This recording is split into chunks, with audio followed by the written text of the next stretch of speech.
എല്ലാവർക്കും നമ്മുടെ യൂട്യൂബ് ചാനലിലേക്ക് സ്വാഗതം.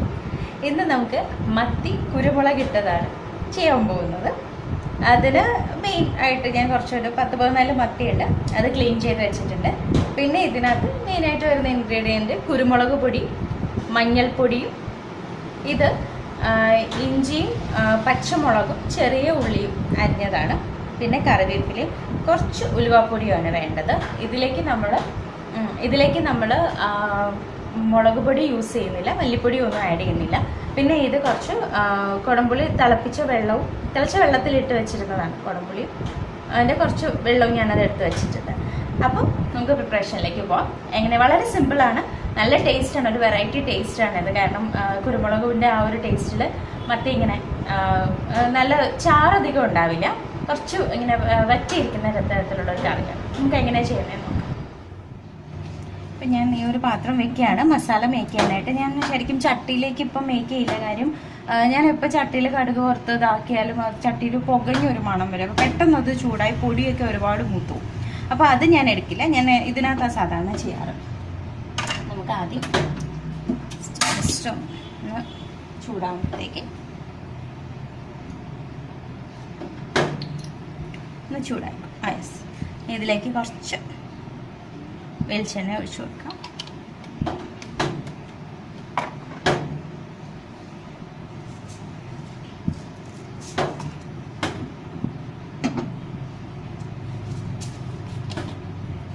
എണ്ണ ഒന്ന് ചൂടായി കഴിഞ്ഞിട്ട് കുറച്ച് കടുക് അതിലേക്ക് ഇടണം.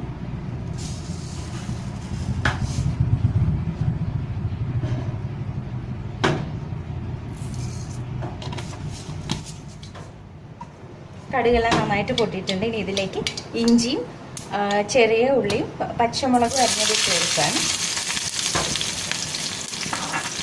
നന്നായിട്ടൊന്ന് മൂത്ത് വരണം.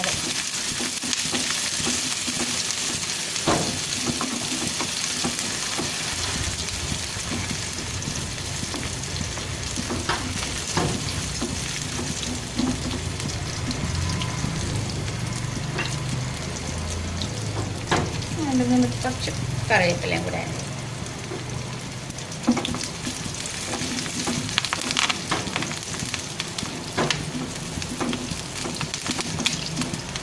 ഇതിപ്പോൾ ഞാൻ തീ കുറച്ച് കൂട്ടി വെച്ചിരിക്കുകയാണ്. ഇനി പൊടി ആഡ് ചെയ്യുമ്പോഴത്തേക്ക് നന്നായിട്ട് അങ്ങ് കുറച്ച് വെച്ചാൽ മതി, അല്ലെങ്കിൽ അത് പെട്ടെന്ന് അങ്ങ് കരിഞ്ഞു പോകും. പെട്ടെന്ന് മൂത്ത് വരാനായിട്ടൊന്ന് കുറച്ച് കൂട്ടി വെച്ചാൽ കുറച്ചുകൂടെ ഒന്ന് മൂത്താൽ മതി. നമുക്ക് ഇനി അതിലേക്ക് നമുക്ക് പൊടികൾ ആഡ് ചെയ്ത് കൊടുക്കാം.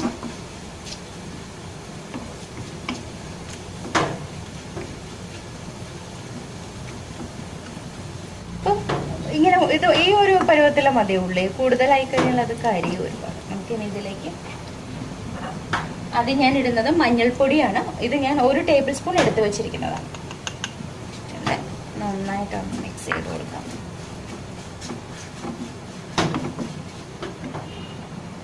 അതിനുശേഷം ഇടുന്നത് കുരുമുളക് പൊടിയാണ് ഇടുന്നത്. ഇത് ഞാൻ മഞ്ഞൾപ്പൊടി 1 ടീസ്പൂൺ എടുത്തപ്പോൾ ഇത് 2 ടേബിൾ സ്പൂണാണ് എടുത്തിരിക്കുന്നത്.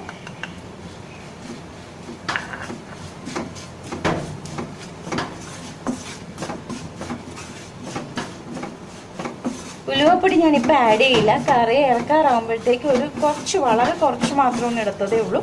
പൊടികൾ ഇത് രണ്ടും മാത്രമാണ് മെയിനായിട്ട് ഇതിനകത്ത് ഇടുന്നത്. അപ്പോൾ ഇതൊന്നും ആയിട്ടുണ്ടെങ്കിൽ കൂടുതലായിക്കഴിഞ്ഞാൽ ചിലപ്പോൾ അത് കരിയും.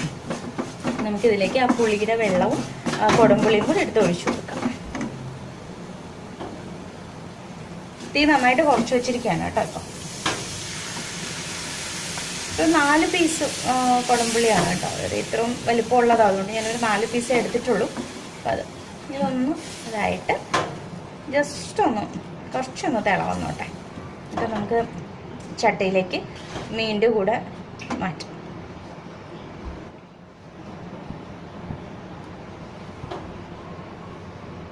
ചട്ടി ഒന്ന് ചൂടായിട്ടുണ്ട്. നമുക്കിനി ഇതിലേക്ക് ഈ ഒരു മസാല ഉണ്ടാക്കി വെച്ചിരിക്കുന്ന എടുത്ത് ഒഴിച്ചു കൊടുക്കാം.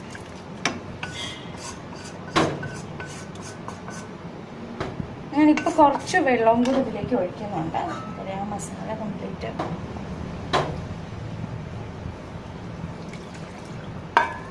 വളരെ കുറച്ചാണ് ഒഴിക്കുന്നത്. അപ്പം നിങ്ങളുടെ കയ്യിൽ മീനിൻ്റെ ആ ഒരു അളവനുസരിച്ചിട്ട് വെള്ളം ചേർത്ത് കൊടുക്കുക. മീനൊന്നും മുങ്ങി കിടക്കത്തക്ക രീതിയിൽ. ഒരുപാട് അങ്ങ് ചാറ് വേണ്ട ഇതിന്.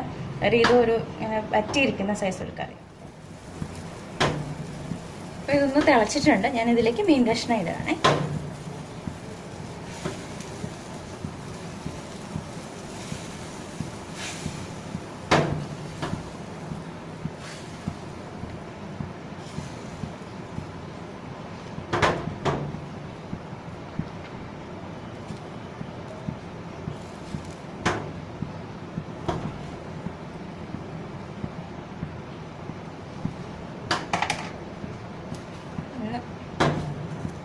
ഇളക്കി വെച്ചു കൊടുക്കാം.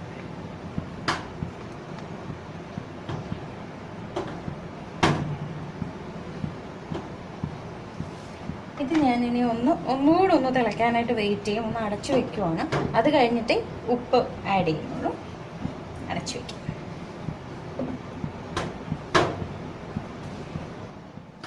ഒന്ന് തിളച്ചിട്ടുണ്ട്. നമുക്കിനി ഇതിലേക്ക് ഉണ്ടോ കുറച്ച് തള വന്നിട്ടുണ്ട്. ഇതിലേക്ക് ഇനി ഉപ്പ് ആഡ് ചെയ്ത് കൊടുക്കാം.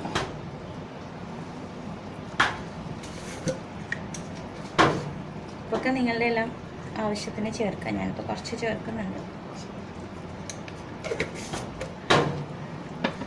ഇനി ഇത് ഒന്ന് ഇളക്കി വെക്കുക. ഇനി ഞാൻ ഇതിനകത്തേക്ക് സ്പൂണൊന്നും ഇടുന്നില്ല. ജസ്റ്റ് ആ ഒന്ന് ചട്ടി ഒന്ന് കറക്കി വെക്കുകയാണ് ചെയ്യുന്നത്. അതല്ലെന്നുണ്ടെങ്കിൽ ആ കഷ്ണങ്ങളൊക്കെ അങ്ങ് പൊടിഞ്ഞു പോകും. എല്ലാ മീനും ഏത് മീൻ കറി വയ്ക്കുമ്പോഴും ഇങ്ങനെ ചെയ്യുന്നതായിരിക്കും നല്ലത്.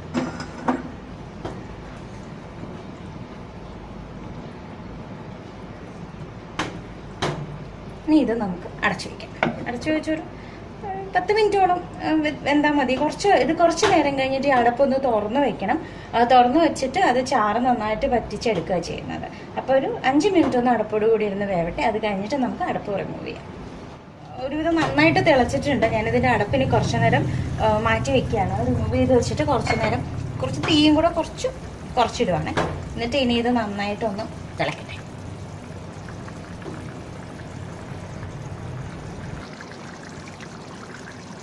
ഇപ്പം നമ്മുടെ കറി ചാറ് നന്നായിട്ട് കുറുകി വന്നിട്ടുണ്ട്. ഈ ഒരു ഇതിൽ മതി. ഞാൻ തീ വളരെ കുറച്ചാണ് വെച്ചിരിക്കുന്നത്. ഇനി നമുക്ക് ലാസ്റ്റ് ചേർക്കാനുള്ള ഇൻഗ്രീഡിയൻ്റ് എന്താണെന്ന് നോക്കാം. ഞാൻ പറഞ്ഞിരുന്ന ഉലുവപ്പൊടി ചേർത്തിട്ടുണ്ടായിരുന്നില്ല. അത് ചേർക്കുന്നത് ഞാൻ വേറൊരു രീതിയിലാണ്. നമ്മുടെ കറിവേപ്പില കൈ കൊണ്ട് ജസ്റ്റ് ഇങ്ങനെ ഒന്ന് ഞാനെടുത്ത് കൊടുക്കാം. അതിലേക്ക് വളരെ കുറച്ച് വെളിച്ചെണ്ണ ഒഴിക്കുക.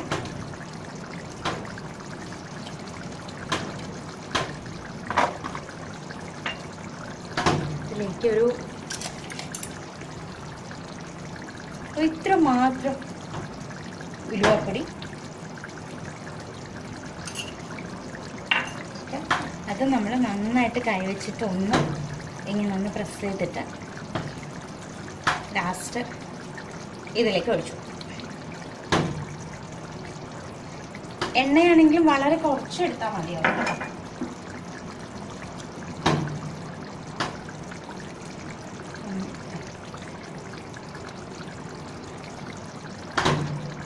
ഉപ്പൊക്കെ ഒന്ന് നോക്കുക. കറക്റ്റാണ്. വേണമെങ്കിൽ ഇപ്പം ആഡ് ചെയ്താൽ മതിയാവും. ഇതാണ് കറക്റ്റ്. ഇത് നമ്മളിനി അടച്ചു വെക്കുക എന്നുള്ളത് മാത്രമേ ഉള്ളൂ കാര്യം. ഈ ഒരു കറിവേപ്പില ഇത് ഇട്ടിട്ട് പിന്നെ ഇട്ടത് തിളപ്പിക്കേണ്ട കാര്യമില്ല. ഇപ്പം തന്നെ കറിയുടെ എണ്ണയൊക്കെ നന്നായിട്ട് തെളിഞ്ഞു വന്നിട്ടുണ്ട്. ഇതൊരു നല്ലൊരു ഡാർക്ക് ഒരു ബ്രൗൺ ഒരു ചെറിയൊരു കറുപ്പ് കളർന്നൊരു കളറായിരിക്കും കറി ലാസ്റ്റ് വരുമ്പോൾ. അപ്പോൾ നമ്മുടെ ചുമന്ന കറിയിൽ നിന്ന് നല്ല എൻറ്റയർലി ഡിഫറെൻ്റ് ആയിരിക്കും. ടേസ്റ്റും അതുപോലെ തന്നെയാണ്. ഞാനിതൊന്ന് അടച്ചു വെക്കുകയാണ്. നമ്മുടെ ഫൈനൽ ഇത് കഴിഞ്ഞിട്ടുണ്ട്. ഓഫ് ചെയ്തിട്ടുണ്ട്. ഇതിനെ ഇങ്ങനെ വെച്ചിട്ട് എന്തായാലും നമുക്കൊരു ഹാഫ് ആൻ അവർ കഴിഞ്ഞിട്ട് എടുത്ത് ഉപയോഗിക്കുന്നതായിരിക്കും ഏറ്റവും നല്ലത്. അപ്പോൾ ആ ഫ്ലേവർ എല്ലാം നന്നായി പിടിച്ചിരിക്കും. ഇതായിട്ട് നമ്മുടെ ഫിഷ് കറിയുടെ ഫൈനൽ സ്റ്റേജിൽ മത്തി കുരുമുളക് ഇട്ട് നല്ല എണ്ണയൊക്കെ തെളിഞ്ഞ് നല്ല ഇതായിട്ടിരിക്കുകയാണ്. അധികം ചാറൊന്നുമില്ല. ഇത് കപ്പയുടെ കൂടെയും ചോറിൻ്റെ കൂടെയൊക്കെ കഴിക്കാൻ വളരെ ടേസ്റ്റാണ്. എല്ലാവരും ഒന്ന് ട്രൈ ചെയ്ത് നോക്കുക. ഒരു വെറൈറ്റി ടേസ്റ്റ് തന്നെ ആയിരിക്കും. അപ്പോൾ നിങ്ങൾക്ക് ഇത് ഇഷ്ടമായിട്ടുണ്ടെങ്കിൽ എൻ്റെ ചാനൽ സബ്സ്ക്രൈബ് ചെയ്യുക, ലൈക്ക് ചെയ്യുക. അപ്പോൾ നമുക്കിനി പുതിയൊരു വീഡിയോ ആയിട്ട് അടുത്തതിൽ കാണാം. Thank you.